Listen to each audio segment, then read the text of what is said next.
The crown may be over, but creator Peter Morgan is far from finished with writing about real-life leaders.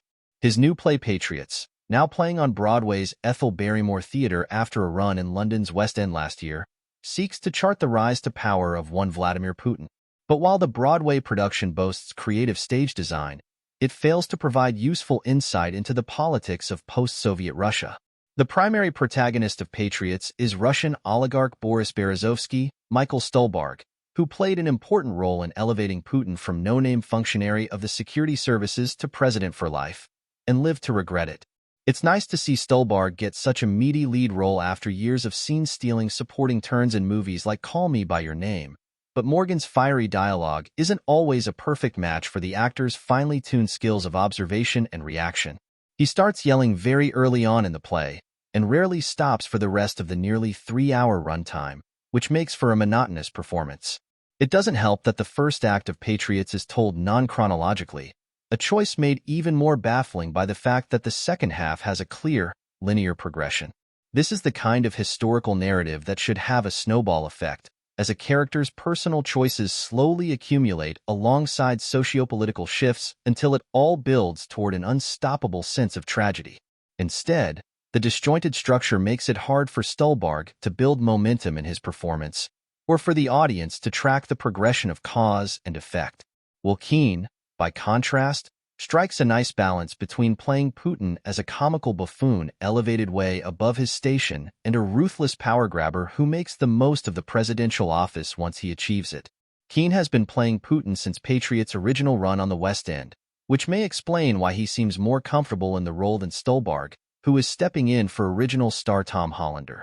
Although Patriots is a dialogue-driven play, the highlight of this production is the creative stage design by Miriam Bether. By shifting around chairs and a dais, the stage alternately becomes an oligarch's office, a dingy hospital room, and a TV network's newsroom, among other locales. Director Rupert Gould also litters the proceedings with multimedia elements in an effective, energetic way. When Putin gives a speech on TV, for instance, Keane stands prominently on stage addressing the audience, while the screen version seen by the public is projected on the walls behind him. But as flashy as Patriots' visual storytelling can get, it doesn't give the material the depth that Morgan is clearly striving for. Watching an early scene where Stuhlbarg juggles several different phone calls at once in his office, it's hard not to think of Roy Cohn's similarly staged introduction from Angels in America. That's not a comparison any playwright should want to invite lightly, especially since Morgan's dialogue is not nearly as funny or memorable as Tony Kushner's. By limiting its action to a core cast of Berezovsky, Putin, fellow oligarch Roman Abramovich, Luke Thalen, also carrying over from the West End, and a few other power players, Patriots fails to convey a similar societal scale in its story. Stuhlbarg yells a lot about saving Russia and the plight of the common man, but it always falls flat since we don't actually see any such characters. There's no sense of the historical context of the seismic shift that was the fall of the Soviet Union, no attempt at situating this drama on the timeline of the relentless march of history to give it further heft. Morgan is clearly an expert on Queen Elizabeth II. By the time he created The Crown for Netflix, he had already explored the times and travails of the late royal matriarch on both film, The Queen, and on stage, the audience. But Patriots is his first work set in Russia, and it shows.